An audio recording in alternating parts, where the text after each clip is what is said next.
These were really good battles. Then my next opponent, a WTMGo, someone I'd never heard of, but look at this. Look at this. WTMGo. 2-0 versus Azarai, which is a good player. 2-0 versus Jonkas. 2-0 versus Marcelo. 2-0 versus Cristiati. This man was 8-0 before facing me. Not a single loss. I'd never heard of him. I didn't know what to expect. But the man was running a rock on it, which is such a pain for my squad.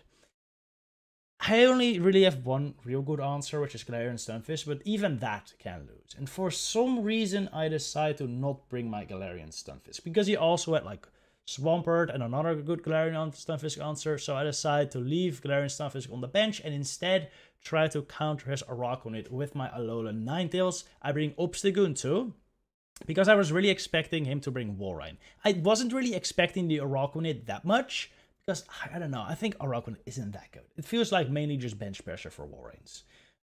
So I bring the Obstagoon, I bring the A9, not really expecting the Araquanid, and so I have enough pressure against that Walrein, which I'm definitely expecting, alright?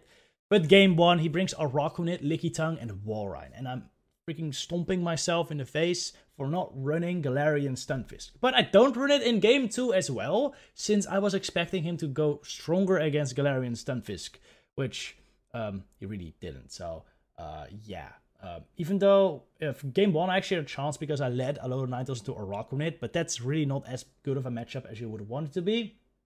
And he had both Araquanid and Medicham, so he just ended up like staying in with Araquanid versus Alolan Ninetales, getting it so low that it ended up being useless against the Medicham, and the Medicham just swept. In the that was game 2. No, in game 1 it was Araquanid, Lickitung, and Walrein, and I did lead A9 into the Araquanid, but there was just no chance.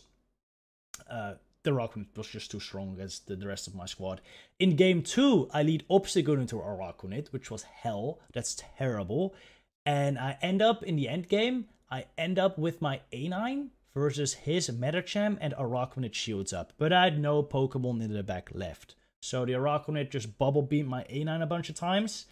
And then it was useless against the Medicham, unfortunately. And I go down 0-2.